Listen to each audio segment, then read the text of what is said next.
Bonjour et bienvenue dans les grands débats. La rédaction de LCP vous fait revivre le meilleur des discussions sur les grandes lois votées à l'Assemblée nationale au cœur de la séance publique. Alors nous sommes le 25 septembre 2023. À l'ordre du jour, un projet de loi pour favoriser le plein emploi. Le gouvernement a un but très clair. Il veut faire baisser le taux de chômage à 5% de la population active d'ici à 2027. Et pour cela, son texte, déjà voté au Sénat, prévoit la transformation de Pôle emploi en France Travail. À la tribune, le ministre fixe le cap devant la représentation nationale. Je suis très heureux de vous retrouver au début de cette section extraordinaire pour présenter devant vous le projet de loi pour le plein emploi. Vous le savez, depuis 2017, sous l'autorité du président de la République, les gouvernements successifs et notre majorité poursuivent un objectif majeur, le plein emploi. Nous voulons le plein emploi car nous sommes convaincus que derrière cet objectif, il y a plus qu'un résultat statistique du marché du travail.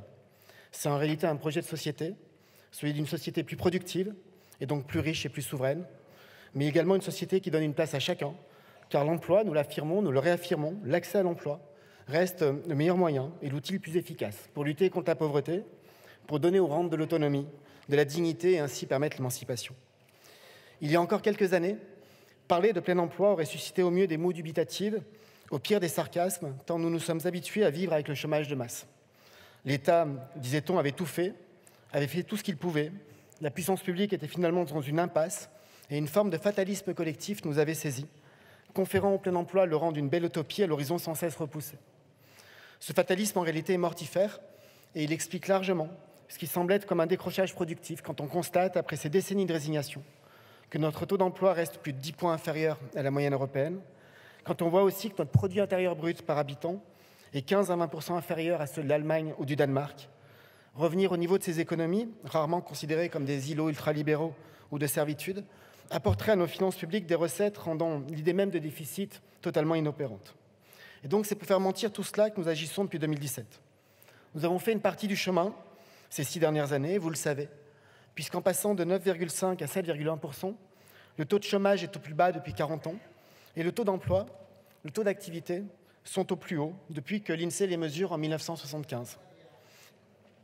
Aujourd'hui, nous le croyons et nous le savons, nous sommes en mesure d'atteindre le plein emploi. Et pour finir de nous donner les moyens d'atteindre cet objectif, nous réformons donc le service public de l'emploi, nous modernisons l'accompagnement des plus fragiles et nous continuons à lever les freins à l'emploi que connaissent trop de nos concitoyens. Je pense notamment, nous y reviendrons, à ceux en situation de handicap. Nous appuyons en réalité notre démarche et ce texte sur un constat et une conviction. Le constat, c'est que les entreprises peinent à recruter, alors que le chômage reste encore important, parmi les taux les plus importants en Europe. Cela signifie que nous avons du mal à résoudre cette inadéquation entre la formation des demandeurs d'emploi et les besoins des entreprises, que nous devons aussi donner plus d'efficacité à notre service public de l'emploi pour faire se rencontrer l'offre et la demande de travail.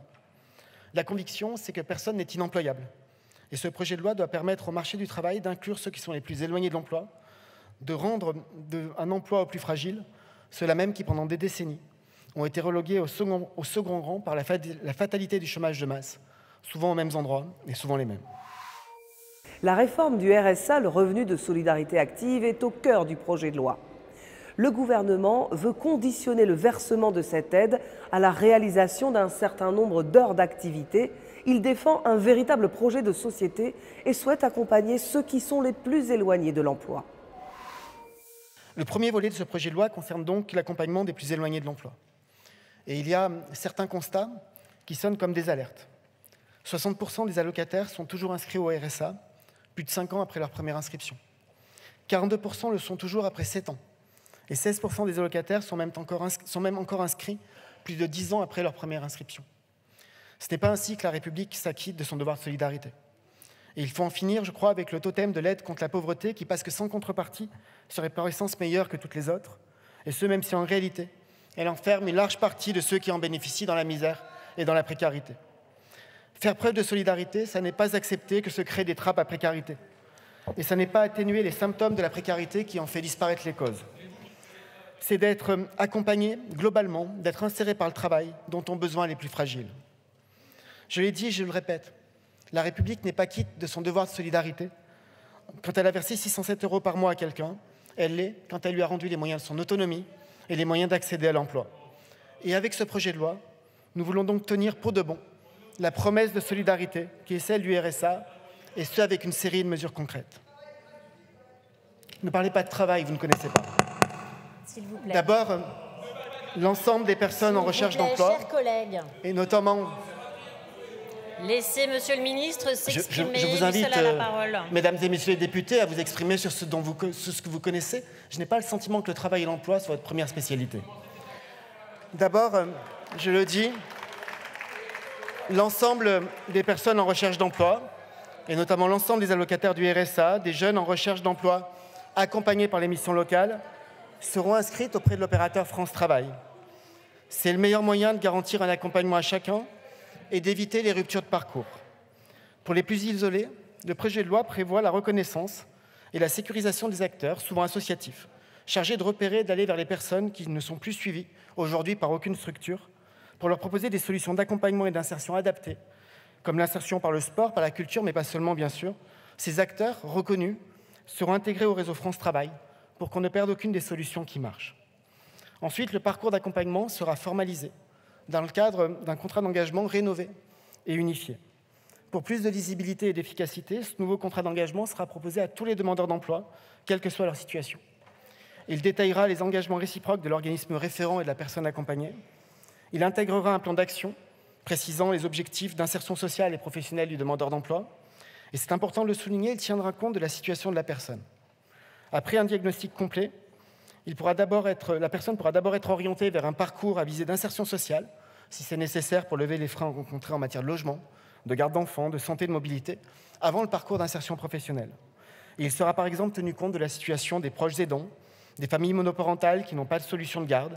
Et je tiens d'emblée à souligner que le Sénat a enrichi le texte sur ce point, que j'ai pu constater combien votre commission des affaires sociales y est aussi attachée. Ensuite, le régime de contrôle et de sanction des allocataires du RSA sera rénové pour être plus progressif, mais aussi plus effectif. Un nouveau premier niveau de sanction est introduit, la suspension-remobilisation, qui permettra de suspendre temporairement l'allocation au manquement, sans interrompre l'accompagnement. Et si la personne respecte ses engagements, elle bénéficiera d'un versement rétroactif des droits. À défaut, il ira malheureusement vers une radiation du RSA, comme c'est déjà le cas aujourd'hui, comme c'est le cas depuis 1988. Cette nouvelle sanction sera exercée par le président du conseil départemental, dans le plein respect de ses prérogatives et de ses compétences. Enfin, dans l'esprit du contrat d'engagement jeune, ce nouveau contrat permettra de proposer un accompagnement intensif et personnalisé. Pour les allocataires du RSA les plus éloignés de l'emploi, France Travail proposera à ceux qui en ont le plus besoin, selon ce que permet leur situation personnelle, jusqu'à 15 à 20 heures hebdomadaires d'activités consacrées à leur parcours, ateliers, formations, accompagnement, appui et solutions locales. Il ne s'agit ni de travail gratuit, ni de bénévolat obligatoire, mais bien d'activités d'insertion et de formation pour permettre le retour à l'emploi. Cet accompagnement sera aussi renforcé par la prise en compte des difficultés de nature sociale qui empêchent le retour à l'emploi. La réforme du RSA est au cœur des attentions. Critiquée par la gauche qui estime que cela va pénaliser les plus fragiles, les plus pauvres, mais défendue par les républicains qui jugent la réforme nécessaire, de quoi donner lieu à de très nombreuses passes d'armes. Voilà qu'un gouvernement de millionnaires et ses collaborateurs lepénistes veulent retirer 500 balles aux familles qui se battent au quotidien pour survivre. Manœuvre absolument détestable qui consiste à leur faire payer vos erreurs, car ce projet n'est que l'acte 2 de votre réforme des retraites. Nous vous l'avions dit à l'époque, que repousser l'âge de départ à la retraite créerait automatiquement des allocataires du RSA, puisque les chômeurs âgés doivent tenir 2 ans de plus sans que les droits ne soient prorogés. Nous vous l'avions dit à l'époque que repousser l'âge de départ créerait des travailleuses et travailleurs en situation de handicap, puisqu'après 60 ans, plus d'un accident du travail sur 6 cause des dommages irréversibles pour le reste de l'existence de la personne, qui lui bloque le bras, le dos, les jambes ou autre. Et nous y voilà. Nous y voilà, vous savez que des dizaines de milliers de personnes vont basculer au RSA, vous savez que des dizaines de milliers de personnes vont subir une situation de handicap, et comme d'habitude, vous réfléchissez avec 6 mois de retard. Alors, j'imagine qu'un ministre a dû se dire, moi qui gagnais un RSA par demi-journée avant d'être élu, je connais bien le dossier, et que vous êtes concertés pour pondre cette idée aussi farfelue que simpliste, inscrire tout le monde sur la liste des demandeuses et demandeurs d'emploi. Chômeurs, bien sûr, mais aussi personnes en situation de handicap, allocataires du RSA, leurs conjoints avec, alors pour l'instant vous épargnez les gosses, on est encore content, jusqu'aux invalides même, jusqu'aux invalides même que vous vouliez obliger à rechercher un emploi qu'ils ne peuvent par définition pas occuper. Heureusement, sur ce point, on vous a battu en commission la semaine dernière. Alors, pourquoi inscrire tout le monde sur la liste des demandeuses et demandeurs d'emploi? Eh bien, pour les obliger à signer un nouveau bout de papier que vous avez inventé, qui s'appelle le contrat d'engagement. Alors, de toute façon, vu que vous ne recrutez pas d'agents supplémentaires, les nouveaux inscrits ne verront qu'un courrier dans la boîte aux lettres ou un email, puisque aujourd'hui, d'ores et déjà, 20% des allocataires du RSA n'ont pas accès à un accompagnement en dépit des engagements de l'État. Mais désormais, avec votre contrat, s'ils dérogent à l'une des clauses, eh bien, pouf, on leur coupe absolument tout, jusqu'au moindre euro. Évidemment, si l'État, de son côté, ne remplit pas ses obligations, il ne se passera absolument rien. Mais à quel moment vous êtes-vous dit qu'on aidait les gens en les plongeant dans la misère? C'est tout de même une question qui nous dépasse. Si quelqu'un n'a plus un rond sur son compte courant, évidemment qu'il ne va pas aller au forum de l'emploi, évidemment qu'il ne va pas faire le plein pour aller à Pôle emploi, évidemment qu'il ou qu'elle ne va pas revoir ses anciens collègues pour savoir ce qu'il en est dans le secteur d'activité. Et les députés macronistes l'ont d'ailleurs admis la semaine dernière en commission. Vous avez dit, avec 500 € de RSA, on ne vit pas, on survit. Et en dépit de ce propos, vous estimez que la survie est conditionnelle. Vous nous dites, des individus peuvent être privés du droit de survivre s'ils ne répondent pas à des contrats d'engagement. Donc, c'est une logique morale que nous n'acceptons pas. Parce qu'un être humain a le droit de continuer à exister, quoi qu'il en soit, sans aucune condition, jamais, car il est toujours notre frère ou notre sœur en humanité, quel que soit son comportement, son parcours, son histoire, ses proches ou son activité. Et mesurez bien la cruauté de ce que vous faites. Si un demandeur ou une demandeuse d'emploi rate un rendez-vous, par exemple en visio, parce que la Wi-Fi est en rade, qui se trompe d'adresse pour se rendre à une de vos formations de qualité, formation post-it ou coloriage, on ne sait jamais trop. Bref, si jamais il se trompe, qu'il commet cette erreur, on lui retire absolument tout, allocation chômage, mais aussi le RSA, qui est une allocation familiale, versée donc pour l'adulte bénéficiaire, mais aussi pour la famille et ses enfants. Donc demain, je traduis, pour une Wi-Fi en panne ou un GPS qui ne marche pas, des gamins ne seront plus soignés, n'auront plus le droit à des fournitures scolaires ou n'iront plus à la cantine. D'autant qu'au début, vous nous racontiez des salades, comme quoi ces 15 heures serviraient à découvrir des associations, faire du théâtre, réussir à se découvrir soi-même, je ne sais pas quoi. Et mardi dernier, à 22h10 en commission, monsieur le rapporteur a vendu la mèche. Il nous a confirmé, face caméra, tout le monde pourra vérifier, que ces heures obligatoires comprendraient des stages, des immersions en situation de travail, de la mise en poste simulée ou du bénévolat. Alors vous avez inventé le bénévolat forcé, une contradiction dans les termes, on croirait entendre macroniste de gauche, c'est du même registre. Et tout cela, très chers collègues, macronistes ou lepénistes, je vais vous confier un secret. Eh bien les stages, les formations en milieu de travail, la simulation, eh bien c'est du travail. Tout ça, c'est du travail. Et dès lors, même si ça vous déplaît, il y a encore des lois dans ce pays qui imposent que le travail soit rémunéré. Sauf que le travail, vous ne l'aimez qu'à condition qu'il soit gratuit et non payé. Dès lors, lorsque vous dites France Travail, eh bien permettez-nous d'entendre France Extorsion. D'autant plus que si vous trouvez 15 heures d'activité non payée à imposer à 7 millions de bénéficiaires, eh bien, j'ai une bonne nouvelle pour vous. Ça veut dire que vous avez trouvé de quoi embaucher 3 millions de gens à temps plein. Sauf que là, il va falloir les payer et sortir le portefeuille, évidemment. Je veux donc sonner ici l'alerte pour toutes les salariés et tous les salariés du pays. Déjà, depuis un an, le pouvoir d'achat des salaires a reculé de 2%. Face à ça, les seuls qui n'ont aucune obligation à l'égard de la République sont les plus grands patrons ou les grands actionnaires qui, chaque année, détournent l'équivalent de 9 années de RSA et eux, aucun contrat d'engagement n'est prévu pour les remettre dans le droit chemin. Pour eux, rien, pas d'obligation, le gavage, c'est offert, c'est payé maison. Mais demain, si on laisse faire le gouvernement, les salariés doivent bien comprendre qu'ils risquent d'avoir à leur côté, sur les postes de travail, des stagiaires, des personnes en formation qui ont été placées là de manière involontaire, c'est-à-dire de force, c'est un euphémisme pour le dire. Et c'est une menace pour celles et ceux qui sont mal payés et seront mis en concurrence avec des personnes qui exercent une activité qui peut s'y substituer pour une rémunération absolument nulle sur le lieu de travail. D'ailleurs, les employeurs du pays ne le demandent même pas. Ils savent très bien que tout cela va désorganiser l'outil de production. Passer 2 jours par-ci, 2 jours par-là, avec des personnes qui n'ont pas demandé à être dans ce type de secteur ou ce type d'entreprise, va créer un jeu de bento généralisé où chacun rêvera d'être dans la boîte d'à côté et où personne n'ira au travail avec un minimum de bonne humeur, de motivation et donc d'acquisition de qualifications. Et ces 15 heures d'activité obligatoire sont imposées, il faut le rappeler, à toutes et tous les demandeurs d'emploi. Vous avez fait 35 ans de boulot dans l'aéronautique, un licenciement, vous êtes concerné par un contrat d'engagement. Vous êtes agriculteur, une mauvaise récolte ou une grippe aviaire, vous passez au RSA pour les non-salariés agricoles, vous êtes concerné par le contrat d'engagement. Vous êtes mère isolée, occupée à jongler avec l'emploi du temps, l'activité des enfants que vous avez à charge, vous êtes concerné. Vous êtes en situation de handicap, bloqué dans certains mouvements fondamentaux de la vie, eh bien vous êtes concerné. Alors oui, le gouvernement se gargarise d'ouvrir aux travailleurs en situation de handicap en ESAT des droits identiques à tous les travailleurs et toutes les travailleuses. Sauf le droit le plus essentiel, celui au salaire. Alors bravo, vous avez inventé le salariat sans le salaire. Superbe invention, superbe idée. Je ne sais pas comment vous faites, si c'est ça les idées que vous avez quand vous réfléchissez à 200, on n'a pas envie de voir les petits comités. Bref, quoi qu'il en soit, au prétexte que quelqu'un travaille en ESAT, vous payez sa force de travail 2 fois moins que sur le marché du travail extérieur, ce qui est inacceptable. Dès lors, lorsque le ministre emploie l'expression « personne n'est inemployable », il faut bien comprendre ce qu'il veut dire. Personne n'est inexploitable. C'est bien ça l'idée fondamentale, le fil rouge de ce texte.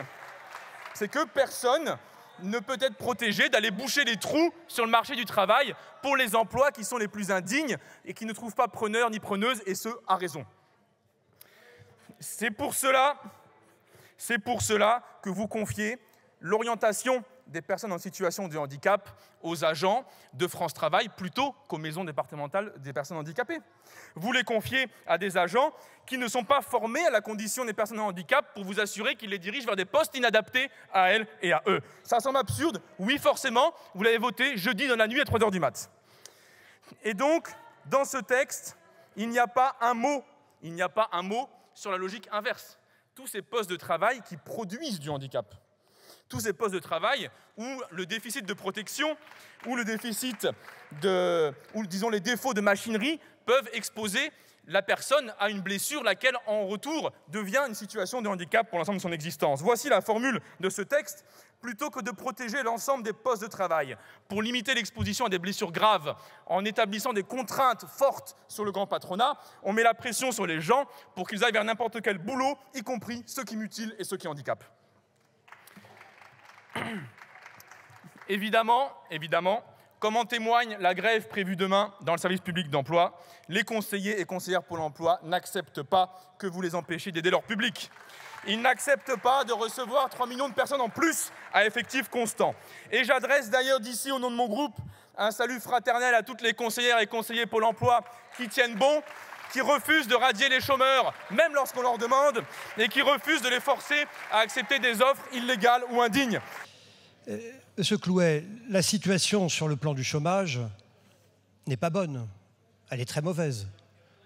Nous sommes 23e sur 27 dans l'Union européenne. Donc nous ne sommes pas parmi les mauvais élèves, nous sommes des mauvais élèves. Et vous nous dites,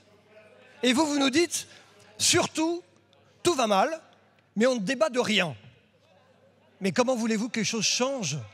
Monsieur Clouet, un député, il est payé pour quoi?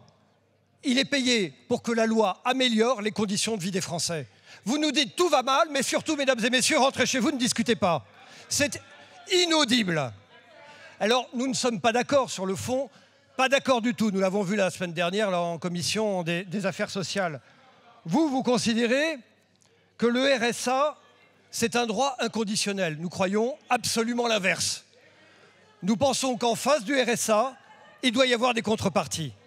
Mais c'est un sujet important, passionnant, et vous voulez l'évacuer en ne discutant pas. Alors, monsieur Clouet, prenez le risque du débat, c'est la démocratie et vous verrez, ça fait du bien. Je vous remercie. La parole est maintenant à madame Anne Bergantz. Et à madame Anne Bergantz uniquement, s'il vous plaît. Merci madame la présidente, mesdames et messieurs les ministres. Chers collègues de la France insoumise, il est clair que nous ne lisons pas et ne comprenons pas les textes de la même façon. Durant toutes vos interventions en commission, vous n'avez eu de cesse de voir derrière chaque article, chaque alinéa, une attaque contre les demandeurs d'emploi et les allocataires. Nous voyons au contraire dans ce texte un progrès porté par une meilleure gouvernance et coordination des acteurs au plus près des territoires, mais aussi une volonté ambitieuse de miser sur l'accompagnement des demandeurs d'emploi et des entreprises. Oui, ce PJL mise sur l'accompagnement, sur l'humain, et nous le savons, c'est ce qui fonctionne. Par cette motion de rejet, vous estimez donc qu'aucune des mesures présentes dans ce texte ne saurait avoir une incidence positive. En somme, vous considérez que mieux accompagner les 1,9 million de foyers bénéficiaires du RSA vers un parcours social, socio-professionnel, professionnel ou une formation n'est pas une avancée. Vous considérez qu'améliorer le service public de la petite enfance pour notamment aider les 160 000 femmes empêchées de chercher un emploi faute de solution de garde n'est pas une avancée. Vous considérez enfin que mieux accompagner, reconnaître la qualité de travailleurs handicapés et ses spécificités, ainsi que les droits des milliers de personnes travaillant en ESAT n'est pas une avancée. En somme, vous considérez que tout va bien et qu'il est urgent de ne rien changer, ne rien faire pour les demandeurs d'emploi. Voici votre programme. J'ai assisté à toutes les auditions et j'ai pu constater que la quasi-intégralité des acteurs de l'emploi était favorable à ce PJL. Il y a eu des suggestions d'amélioration. Évidemment, certaines ont été satisfaites par des amendements acceptés en commission, qu'elles viennent de la majorité ou de l'opposition, et d'autres pourraient intervenir dans le cadre de la séance. Nous croyons, nous démocrates, fondamentalement que le travail est source d'émancipation, d'insertion, de réinsertion et œuvre à la réduction de la pauvreté. Notre groupe votera contre cette motion de rejet préalable. Je vous remercie. Je vous remercie. La parole est maintenant à Monsieur Arthur Delaporte. S'il vous plaît, mes chers collègues, est-ce que vous voulez bien entrer discrètement dans l'hémicycle pour que Monsieur Delaporte puisse s'exprimer dans de bonnes conditions? Vous avez la parole, chers collègues.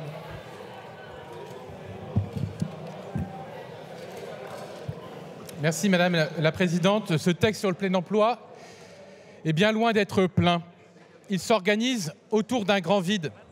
Vide de sens, vide de moyens, vide de tout ce qui manquerait pour réparer notre contrat social, abîmé par vos réformes successives, celle de l'assurance chômage, celle des retraites.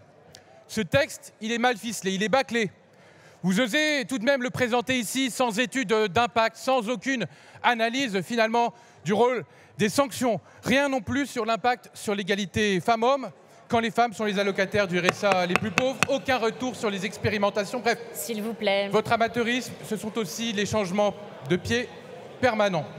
Un jour, ça s'appelle France Travail. Le lendemain, ça s'appelle Pôle emploi. Le lendemain, ça se rappelle France Travail. Et puis finalement, France Travail devient le RAI, le réseau des acteurs de l'insertion et de l'emploi. Curieuse terminologie. Et finalement, Pôle emploi devient France Travail. Bref, comprenne qui pourra. On en finit surtout avec l'insertion et l'inscription automatique et forcée des allocataires du RSA comme des demandeurs d'emploi. Vous inscrivez même ceux qui ne peuvent pas travailler, vous inscrivez même les conjoints qui travaillent déjà.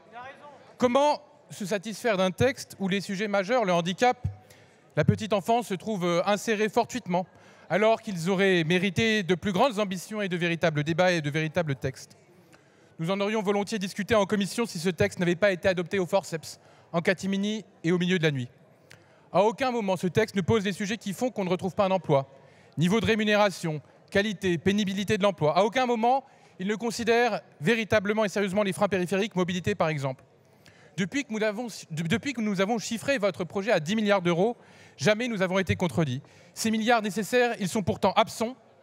Cessons là la plaisanterie, car elle est tragique. Votons cette motion de rejet. Voilà. Merci. Je vais donc mettre aux voix la motion de rejet préalable. Merci de regagner vos places. Le scrutin est ouvert. Le scrutin est fermé.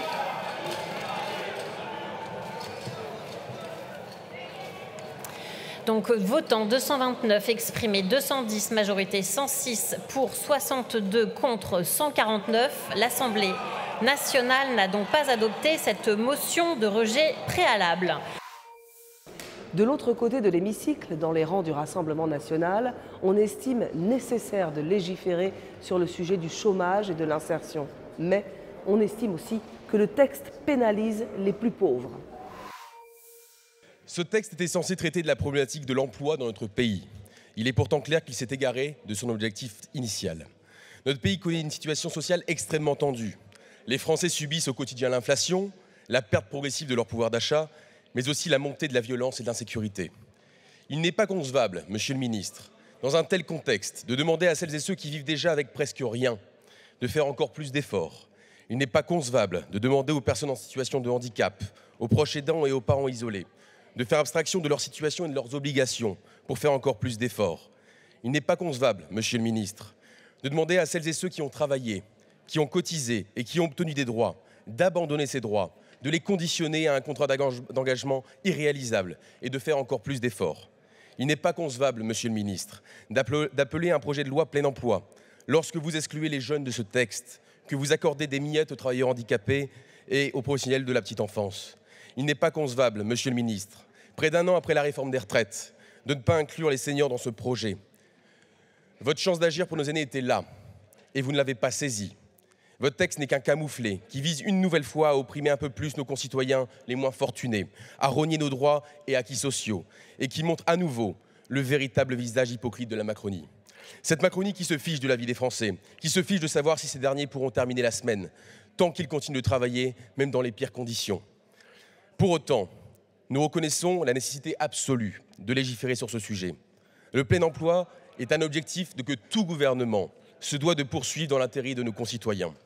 C'est pourquoi il nous apparaît essentiel de débattre de ce texte dans cet hémicycle, de faire valoir nos positions, de faire valoir nos idées, par le débat, par le vote et non par le rejet. Je vous remercie. Pour faire passer sa réforme, le gouvernement a besoin du soutien des députés Les Républicains. Ces derniers voient d'un très bon œil la réforme du RSA. Mais ils ont leur ligne rouge. Ils conditionnent leur vote à l'inscription dans la loi d'un certain nombre d'activités obligatoires pour les bénéficiaires du RSA. Débat tendu en séance. Donc l'amendement 183 présenté par M. Juvin, au nom du groupe Les Républicains, précise à la fois que la durée puisse être réduite en fonction du diagnostic et de la situation individuelle de la personne, et que les personnes présentant des difficultés particulières et avérées puissent être exclues totalement de l'application de cette durée d'activité minimum, ce qui vient compléter nos travaux en commission. La rédaction trouvée apporte des garde-fous nécessaires, chers collègues, pour bien préciser que les 15 heures d'activité hebdomadaire n'ont pas vocation à s'appliquer stricto sensus pour l'ensemble des demandeurs, puisque nous avons les garde-fous sur la situation particulière des uns et des autres. Sur le fait que vous vouliez borner l'engagement à 20 heures, je ne suis pas favorable à une telle limite qui pourrait être finalement contre-productive. Si un demandeur suit par exemple une formation plus longue, à nécessité de dépasser donc, ce quota horaire. Enfin, ce amendement supprime donc, le rôle du comité, donc je reste favorable aux 1844 et 1852. Je vais assez vite pour ne pas prendre trop de votre temps. Vous souhaitez supprimer la possibilité que le nombre d'heures d'activité soit nul. Cette pression fait partie de l'équilibre trouvé donc, sur la rédaction proposée par M. Juvin et le gouvernement. Vous souhaitez que les cas cités ne soient pas exhaustifs. À nouveau, je rappelle que le diagnostic global servant à l'élaboration du plan d'action fera état de tous les obstacles personnels du demandeur qui justifiera un programme d'activité plus progressif. Donc voilà, donc je vous demanderai donc évidemment de voter l'amendement du gouvernement et les deux sous-amendements du gouvernement et l'amendement de M. Juvin. Et j'ai bien des avis défavorables sur les autres. Je vous remercie, Monsieur le Ministre. Merci Madame la Présidente, Mesdames et Messieurs les députés, Madame la Présidente de la Commission, Monsieur le rapporteur. L'avis du gouvernement est connu, je l'ai indiqué tout à l'heure. Nous considérons que l'amendement porté par Monsieur Juvin est un amendement qui va dans le bon sens puisqu'il permet à la fois de fixer cet objectif avec 15 heures d'activité et de prévoir des adaptations pour une montée en charge progressive, tout en disant que le service public de l'emploi et de l'insertion ne doit pas baisser les bras et que chacun doit pouvoir être accompagné, même peu, mais accompagné pour pouvoir revenir vers l'emploi.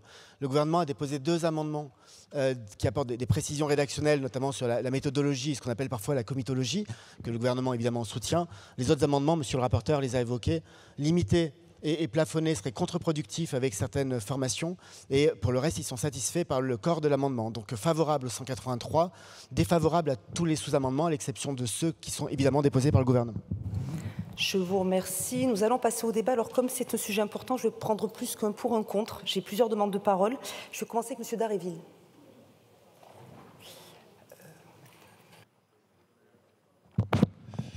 Merci Madame la Présidente. Bien, donc voilà, là on est au cœur de l'arrangement. Au cœur de l'arrangement que vous avez passé avec les Républicains. C'est une discussion qui a commencé à se nouer au Sénat. Au Sénat, vous aviez expliqué que vous étiez en désaccord avec le fait d'inscrire dans la loi les 15 heures. Vous avez changé d'avis. Alors, c'est vrai que c'est compliqué de se plaindre que vous écoutiez un peu le Parlement, je reconnais. Cela dit, vous n'écoutez pas la bonne partie. C'est de ce côté-là qu'il faudrait écouter un peu plus. Et donc nous, effectivement, nous sommes en désaccord avec le fond de cette proposition. Alors ça marque votre texte, au bout du compte. Et c'est ce qu'on vous dit depuis le début. On vous explique que c'est un texte de droite, c'est normal, c'est la nature de votre majorité. Donc là, c'est confirmé par l'apport de nos collègues des Républicains. Moi, ce qui m'interroge, c'est de savoir pourquoi vous voulez à tout prix, et peut-être que c'est les Républicains qui vont nous répondre, fixer une norme. Pourquoi 15 heures ? Comment vous avez déterminé ce chiffre de 15 heures? Est-ce que c'est parce que finalement 15 heures, c'est à peu près un mi-temps pour une allocation du RSA qui est à peu près la moitié du SMIC? Est-ce que c'est ça le calcul que vous avez fait? Sur quel profil type vous avez établi ces 15 heures? C'est-à-dire à quoi ça correspond, grosso modo, en moyenne? Est-ce que vous avez fait une moyenne? Est-ce que voilà, on ne comprend pas bien. Et enfin, la dernière chose, c'est qu'en procédant de la sorte, vous fixez quelque part cette norme et vous allez imposer qu'on tende au maximum vers de l'occupationnel, parce que tout le monde n'aura pas besoin de 15 heures, ça ne correspondra pas à toutes les situations. Donc tout ça, en réalité, est assez incohérent. Et la phrase qui vient nuancer les 15 heures à la suite, en réalité, va être effacée par le chiffre lui-même, qui va être la partie qui ressort. Donc franchement, je crois que c'est une très mauvaise décision que nous prenons avec un nouveau durcissement du texte avec cet amendement. Je vous remercie. La parole est à Mme Rousseau. Merci Madame la Présidente. 15 heures. Pourquoi 15? Pourquoi pas 10? Pourquoi pas 20? Pourquoi pas 11? 15 heures. 15 heures, alors même que depuis le début, vous dites que les personnes au RSA ont besoin d'accompagnement, ce qui est d'ailleurs une vision un peu paternaliste de cette affaire, puisque dans les personnes qui bénéficient du RSA, il y a aussi des artistes, par exemple. Il y a des personnes qui travaillent dans des exploitations agricoles et qui n'ont pas suffisamment de revenus. Enfin, en fait, le RSA, ça recouvre bien des réalités. Et donc, 15 heures obligatoires, faute de quoi on radierait ou on suspendrait l'accès au RSA, eh bien, c'est typiquement le cœur battant de votre loi. C'est-à-dire qu'on impose aux personnes des devoirs sans qu'il y ait en face suffisamment d'obligations de l'État. Par exemple, les 34% de personnes qui ne bénéficient pas du RSA aujourd'hui, alors qu'elles pourraient en avoir les droits, puisqu'elles rentrent dans les critères. 34% de non-recours. Y a-t-il quelque chose dans cette loi sur le non-recours? Rien. Rien. Y a-t-il quelque chose sur le fait qu'on allait accompagner les personnes pour être sûr qu'elles puissent aller dans les formations ou les expériences professionnelles, s'assurer qu'on leur finance les frais de transport, par exemple? Il n'y a rien. Rien. Il n'y a que des devoirs dans cette loi. Et en fait, de devoirs, c'est l'obligation faite aux personnes de travailler pour bénéficier de l'aide sociale. C'est un renversement complet de la philosophie du RSA qui est de dire que finalement, on ne doit que mériter les 607 € que l'on peut percevoir. Au fil de la séance, les débats opposent frontalement la gauche unie contre le texte et la majorité présidentielle qui tente de trouver un compromis avec la droite, les Républicains, pour faire passer sa réforme. La parole est à Monsieur Delaporte. Pas un seul. Pas un seul des sous-amendements garde-fous que j'ai déposés et présentés hier soir n'a été retenu. Vous avez un enfant de 13 ans, vous avez des problèmes de garde, vous ne serez pas exempté. Oui, parce que c'est jusqu'à 12 ans. Vous vous occupez de vos proches aidants, enfin vous êtes un proche aidant, vous vous occupez de vos parents, vous vous occupez de votre enfant handicapé de plus de 12 ans, vous ne serez pas exempté des 15 à 20 heures. C'est ça que vous allez voter. C'est ça que le gouvernement et le rapporteur vont vous demander de voter sans sourciller. Chers collègues, il y a quelques années, vous disiez on a une jambe gauche et une jambe droite. Aujourd'hui, on voit bien que la jambe gauche, elle est à tout le moins fictive, ou alors elle n'a jamais existé. Je vais rappeler,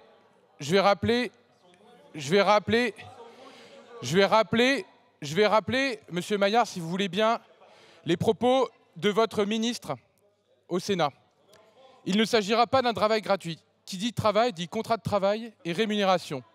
Sachant qu'il existe un minimum légal à respecter. Il ne s'agira pas non plus d'un bénévolat obligatoire ou imposé, etc.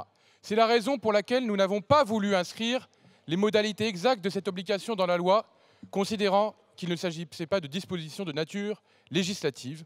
Il ne s'agit pas non plus de dispositions d'ordre réglementaire. C'est la séance du 10 juillet, c'est ce que disait Monsieur le ministre, mais décidément, vous n'êtes pas à une contorsion près. Le problème, c'est que derrière cette contorsion, il y a des gens, il y a des vies, il y a des personnes qui devront travailler 1 heure, 2 heures, 5 heures, 10 heures et même plus que 20 heures, puisque Monsieur le rapporteur a dit qu'il n'y avait pas de plafond à ce nombre d'heures d'activité. Vous serez fiers de le voter. Vous serez fiers de le voter. Nous serons contre cela. Nous sommes pour l'accompagnement. Nous sommes pour l'accompagnement, Monsieur Maillard. Vous êtes pour mettre les gens sans RSA et dans la galère totale. Je vous remercie. La parole est à Monsieur Bazin. C'est vous après. Merci Madame la Présidente. Monsieur le Ministre, Madame la Présidente de Commission, Monsieur le rapporteur, mes chers collègues. Cet amendement du groupe des Républicains vise juste à réécrire l'alinéa 9. Il n'en modifie pas la substance. Il ne fait que préciser et prendre en compte des attentes légitimes, notamment sur la situation particulière des personnes qui nous sont confiées. Le premier alinéa qui vous est proposé est très important pour nous. Il est même fondamental. C'est une cible de 15 heures. Cette cible de 15 heures, pourquoi elle est là? D'avoir dans une semaine 15 heures d'action de formation, d'accompagnement, de suivi, ça n'a rien de choquant. 15 heures dans une semaine, c'est pas énorme, mais ça permet aussi d'avoir un rythme, de se donner des objectifs et d'avoir ces actions d'accompagnement plutôt que d'être dans l'isolement social. Si on veut justement l'insertion sociale, il faut pouvoir se fixer cet objectif, cette cible qui est important. Le deuxième alinéa, il est important, c'est qu'il permet que ces 15 heures puissent être réduites. Donc vous voyez, on n'a pas été sourds à vos arguments. Et d'ailleurs, nous-mêmes, nous les avions portés pour prendre en compte les spécificités. Mais ce qui nous a semblé important, et nous allons soutenir le premier sous-amendement du gouvernement, c'est qu'il y ait la collégialité de la décision, de manière à ce qu'on ne se retrouve pas avec des décisions qui pourraient être contestées. Au contraire, avec cette collégialité, on assure avec les équipes pluridisciplinaires de pouvoir prendre en compte la réalité des personnes. Le troisième alinéa est aussi très important puisqu'il prend en compte la santé, le handicap, l'invalidité, les parents isolés sans solution de garde. Donc vous voyez, cet amendement est beaucoup plus complet, beaucoup plus humain par rapport à ce qui est proposé. Mais après, ne vous cachez pas derrière vos sous-amendements et nous soutiendrons le deuxième sous-amendement du gouvernement. Vos autres sous-amendements ne sont pas des garde-fous. Ce que vous voulez, c'est aucune contrepartie. C'est aucune action. Et nous, on n'est pas d'accord parce qu'on souhaite des droits et des devoirs. Merci, Monsieur Bazin. Merci, Monsieur Bazin. La parole est à Madame Autain. Je vous rappelle qu'on ne claque pas les doigts dans l'Assemblée. Je vous remercie. Allez-y, Madame Autain. Non, on ne claque pas les doigts, c'est juste une question de savoir-vivre, je vous remercie. Allez-y, Madame Autain. C'est juste du respect, on ne claque pas des doigts, monsieur, ça s'arrête là. Mais s'il faut vous le redire, en fait, je vous le redirai à foison. Allez-y, Madame Autain. Allez, on continue, s'il vous plaît, allez-y. Nous sommes, mes chers collègues, au cœur de ce projet de loi, de son sens. Non, là, vous avez mis, Madame la Présidente. Allez-y. Voilà, je recommence parce que... Allez-y. Avec votre savoir-vivre, vous avez mis le bazar, là. Je vous remercie. Allez-y. Merci, Madame la Présidente. Nous arrivons ici au cœur de ce projet de loi avec cette idée qu'au fond, celles et ceux qui sont RSA sont des feignants et qu'il faut les mettre d'urgence au travail pour un revenu, je le rappelle, un revenu qui est de 604 €. C'est la réalité. Donc ces femmes et ces hommes devraient avoir droit à une prestation sociale inconditionnelle qui est une garantie pour vivre à minima. Et c'est encore en dessous du seuil de pauvreté. Au lieu de vous attaquer aux grands groupes économiques, aux hyper riches, auxquels vous faites des largesses en permanence sans demander la moindre contrepartie, ce sont aux plus fragiles, aux plus vulnérables que vous demandez des comptes, que vous montrez du droit et avec un dispositif dont nous ne comprenons toujours pas à cette heure quelles sont les bornes. Monsieur le ministre, vous avez dit au démarrage, c'est entre 15 et 20 heures. Puis là, nous avons un amendement qui dit c'est 15 heures. Mais 15 heures en étant un minimum sans savoir quel est le maximum. Puis, tout à l'heure, j'entends du rapporteur qu'au fond, il s'agit d'une cible. Mais il y a des amendements ici qui sont déposés dans lesquels il est écrit que la cible est 15 heures. Donc ça peut être en dessous de 15 heures. Donc est-ce qu'on peut avoir quelque chose de clair, notamment de la part du ministre, mais aussi de la part du rapporteur, pour nous dire quel est le minimum et quel est le maximum?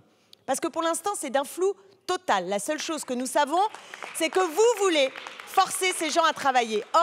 Or, deux choses.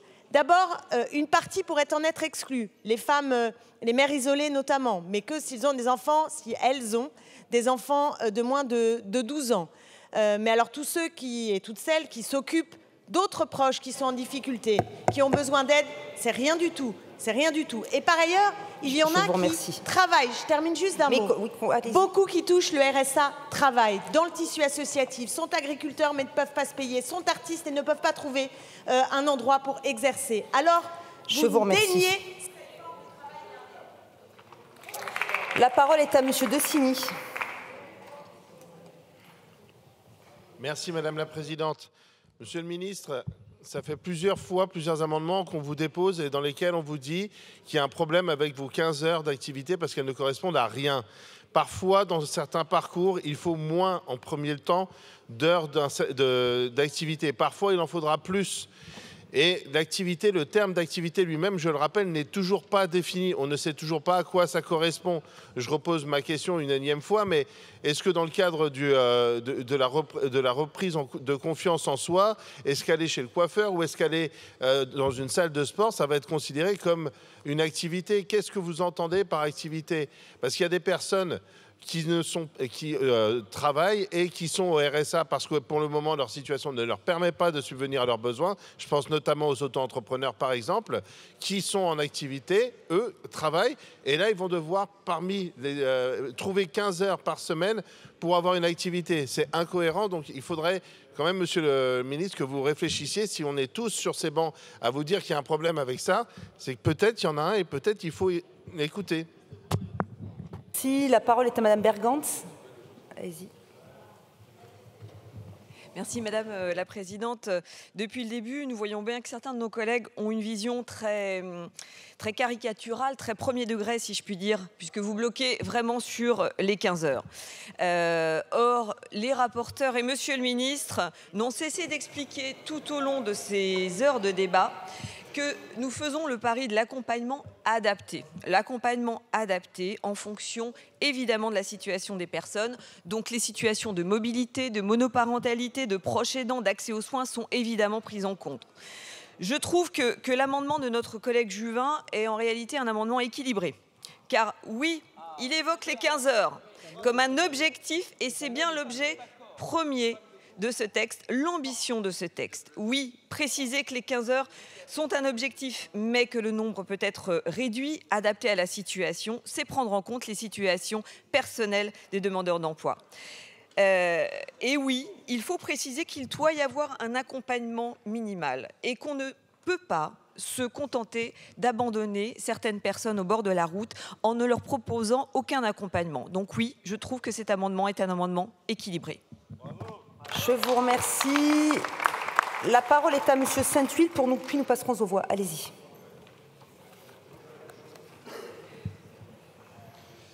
Merci Madame la Présidente. Je vais redémarrer sur le propos de Madame Bergantz. Modem. Ça va le modem? En commission, chers collègues, vous avez défendu la progressivité. Vous avez défendu l'idée que les 15 heures, c'était une base qui n'avait pas de fondement sérieux et que du coup, il faudrait créer les conditions de la progressivité. Mais la magie de la parade nuptiale vous amène à oublier cette hypothèse de la progressivité pour finalement nous dire que c'est un amendement équilibré. Très honnêtement, la pirouette est visible par tous. C'est un peu surprenant, mais bon, qu'est-ce que vous voulez, ça fait partie du jeu. Moi, je veux relever un instant la problématique que vous n'avez pas voulu traiter, monsieur le rapporteur, monsieur le ministre. On vous a fait une proposition pour que 15 heures, ce soit le maximum. Déjà 15 heures, tout le monde s'accorde à dire, même ceux qui défendent l'hypothèse intellectuellement et politiquement, tout le monde s'accorde à dire que ça sera très compliqué, voire impossible. Mais on aurait pu fixer la borne, on ne le fait pas. Bien. On vous a proposé une durée maximum, en considérant que si un allocataire était 12 mois renouvelable une fois, en contrat d'engagement réciproque, qu'il s'engageait aux 15 heures que vous souhaitez, qu'au bout de 2 ans, s'il était toujours en situation d'inactivité au sens qu'il n'avait pas retrouvé d'emploi, alors il faudrait prendre acte qu'il y avait une problématique plus large et que du coup, il faudrait encadrer cette durée. De manière générale, et pour terminer, le groupe Lyot, il a fait des propositions sur les droits et les devoirs. Je vais répondre à M. Bazin. Sur les droits et les devoirs, on a fait des propositions. Dans l'amendement qui suivra, qui ne sera peut-être pas discuté, c'était une bonification pour ceux qui sont très engagés dans un engagement renforcé. Dans l'article 3, on nous a refusé, on nous a retoqué des sanctions que nous avions proposées sous prétexte qu'elles étaient moins disantes, moins dures que celles du gouvernement et que du coup, par principe, elles coûteraient de l'argent et on nous a opposé le fait que du coup, ça créerait une charge. Ce n'est pas très sérieux parce qu'ici, il y a peut-être une discussion sur les droits et devoirs, mais il y avait une autre voie de passage que les droits et les devoirs et surtout les devoirs que vous avez présentés aujourd'hui. Je vais donc mettre aux voix les amendements de cette discussion commune. Alors je rappelle que l'avis du gouvernement et de la commission est uniquement favorable pour l'amendement de M. Juvin et les 2 sous-amendements du gouvernement. Nous allons voter l'amendement numéro 183, celui de M. Juvin, qui a le double avis favorable, commission-gouvernement. C'est un scrutin public. Le scrutin est ouvert. Le scrutin est clos. Voici le résultat du scrutin. Votant 116, exprimé 115, majorité 58, pour 88, contre 27. L'Assemblée nationale a adopté. Après 2 semaines de débats passionnés en séance publique, c'est l'heure du vote solennel. Les orateurs de chacun des 10 groupes politiques représentés à l'Assemblée nationale se succèdent à la tribune pour présenter leur position de vote. Extrait. Après 40 heures de débat, 1490 amendements examinés et 138 amendements adoptés. Cette mesure est le reflet de notre engagement à poursuivre notre objectif du plein emploi avec ce texte, mais également avec d'autres qui suivront.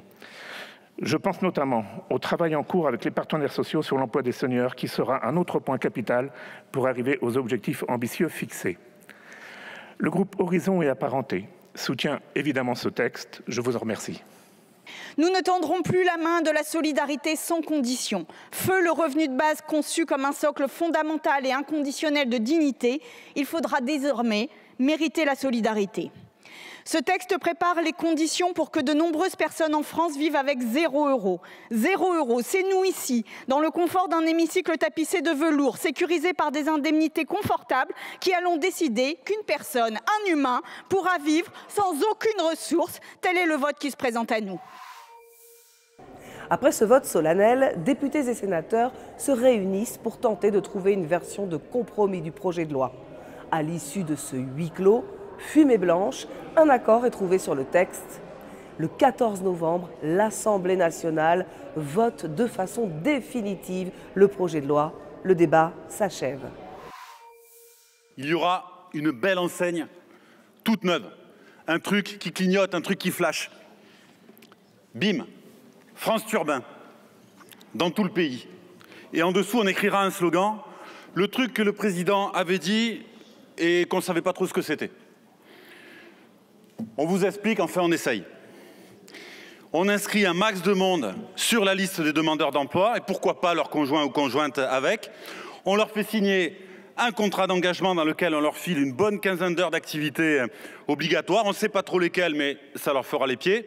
On les contrôle, on les contraint à accepter une offre d'emploi FISA, sinon, quick, on coupe. Pour défendre ce projet, ces promoteurs nous ont expliqué que c'était pour le bien des gens, pour les accompagner. Nous n'avons pas la même définition du mot « accompagner ». Après avoir stigmatisé nos seniors et désenchanté l'avenir de nos jeunes, le gouvernement souhaite aujourd'hui continuer de martyriser les Français, en s'attaquant cette fois-ci aux demandeurs d'emploi et aux allocataires du RSA. Vous nous demandez aujourd'hui de voter pour un projet de loi plein emploi, qui n'emporte que le nom. Un nouveau texte sur l'emploi, une nouvelle chance pour vous de rattraper vos erreurs du passé. Une nouvelle chance pour vous de traiter de la question des salaires et de la baisse continue du pouvoir d'achat. Une nouvelle chance pour vous d'œuvrer contre la précarité des jeunes et la difficulté des seniors à trouver un emploi. Une nouvelle chance pour vous de réformer efficacement la gouvernance des pouvoirs publics en matière d'emploi. Loin de saisir votre chance, vous nous décevez une fois de plus et oser nous proposer un texte aux profondes lacunes. 1,7 million d'emplois créés, 200 usines ouvertes, près d'1 million d'apprentis, un taux d'emploi à près de 70%, 7% de taux de chômage, qui a été réduit de 19 à 12 pour les personnes en situation de handicap. Ces résultats sont le fruit d'une politique constante depuis 2017 pour sortir notre pays de la fatalité du chômage de masse en s'attaquant à tous les freins identifiés. Nous saluons tous nos travailleurs et chefs d'entreprise de France, ainsi que le travail de terrain de Pôle emploi, des missions locales, de nos collectivités, de tous les acteurs de l'insertion qui ont part dans ces résultats. Si le plein emploi est d'ores et déjà une réalité dans certains territoires, le combat n'est pas terminé. Il devient même de plus en plus dur à mesure que l'on va s'approcher de la barre des 5% pour aller chercher les personnes les plus éloignées de l'emploi, tout particulièrement dans nos quartiers, tout particulièrement dans nos ruralités et dans nos outre-mer. Au groupe démocrate et plus largement dans cette majorité, nous avons la profonde conviction que l'emploi est un moyen puissant de lutter contre la pauvreté d'abord et de travailler ensuite tout le cortège des conséquences qui y sont liées. L'emploi est pour nous aussi un facteur d'intégration et de cohésion sociale. Il donne une place à chacun dans notre société et permet de financer nos politiques de solidarité qui sont au cœur de notre modèle social. L'emploi a donc été un fil rouge de l'action des gouvernements depuis le 2017. Favoriser la formation professionnelle, réindustrialiser la France, lever les verrous administratifs de l'emploi, diffuser largement l'apprentissage ont été autant de politiques cohérentes autour de l'emploi. Alors pourquoi inscrire automatiquement ces femmes, ou plus largement tous ces conjoints d'allocataires, à Pôle emploi, mal renommé France Travail? Je pense également aux agriculteurs qui travaillent déjà beaucoup. Que dire également de ces allocataires qui, pour 40% d'entre eux, travaillent déjà et que vous jetez à la vindicte populaire en les faisant passer pour des paresseux avec vos 15 heures d'activité obligatoire? Que vais-je répondre à Pierre qui m'écrivait il n'y a pas plus longtemps qu'hier qu'il estimait que vous le poussez à aller gagner des misères dans des emplois instables et mal payés en ajoutant du stress plutôt que de l'en soulager? Ou encore à Magali qui, en faisant une formation financée par Pôle emploi stoppée par l'organisme de formation, reçoit un mail de désinscription et se retrouve aujourd'hui sans revenu? Que vais-je enfin répondre à Emmanuel, Myriam, Iris, toutes ces personnes qui bataillent pour maintenir la tête hors de l'eau, mais que vous refusez d'entendre aussi et qui témoignent pourtant des défaillances du système? Nous en sommes là parce que trop d'impôts et trop de taxes, parce que nous dépensons trop, parce que nous dépensons mal, et parce que aussi nous ne travaillons pas assez. Alors oui, ce débat était nécessaire parce que ce débat sur le RSA, c'est en fait le débat sur le travail. Nous, les Républicains, nous pensons qu'une partie de notre système social est dévoyée et désincite au travail au lieu de ramener vers le travail. Avec cette loi sur le RSA, nous voulons une chose très simple, que tous ceux qui peuvent travailler, travaillent. Quand on reçoit le RSA, on a le devoir de s'engager dans une démarche d'insertion vers le travail. Et j'ajoute que la société a le droit de contrôler que vous respectez cette obligation. Parce que l'argent du RSA, ce n'est pas un argent magique, ce n'est pas l'argent de l'État, c'est l'argent de ceux qui travaillent et de ceux qui cotisent. Alors oui, je vous le dis tranquillement, les Français qui travaillent et les Français qui cotisent, ils ont le droit de demander des comptes sur ce qu'on fait de leur argent. Vous avez fait le choix de porter ce texte à un moment d'inflation extrêmement important, alors que les prix continuent à galoper et que le pouvoir d'achat est largement fragilisé. Tout au long de ce texte, nous avons fait en sorte de faire des propositions qui correspondent à notre philosophie, celle qui croit au mérite, celle qui croit au travail, celle qui n'affaiblit pas ceux qui sont déjà dans la fragilité. Par cette loi, vous allez inscrire de force à France Travail, ex-Pôle emploi, les bénéficiaires du RSA et leurs conjointes et leurs conjoints, les jeunes des missions locales, les personnes en situation de handicap. Et vous aviez même prévu, comble de l'absurdie, d'inscrire d'office les personnes en invalidité. La France, mes chers collègues, compte que 300 000 emplois non pourvus et 7,5 millions de chômeurs. Nous allons à présent procéder au scrutin. Je vous demande de bien vouloir regagner vos places. Le scrutin est ouvert.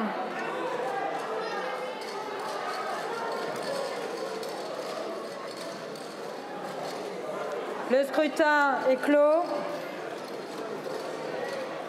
Voici le résultat du scrutin. Votant 568, exprimé 561, majorité 281, pour 310, contre 251. L'Assemblée nationale a adopté. Après ce vote à l'Assemblée nationale, députés et sénateurs se réunissent pour tenter de trouver une version de compromis sur le projet de loi. À l'issue du huis clos, la fumée blanche sort, accord sur le texte. Un dernier vote a lieu à l'Assemblée le 14 novembre. Je mets donc aux voix le projet de loi. Merci de regagner vos places. Le scrutin est ouvert. Le scrutin est clos.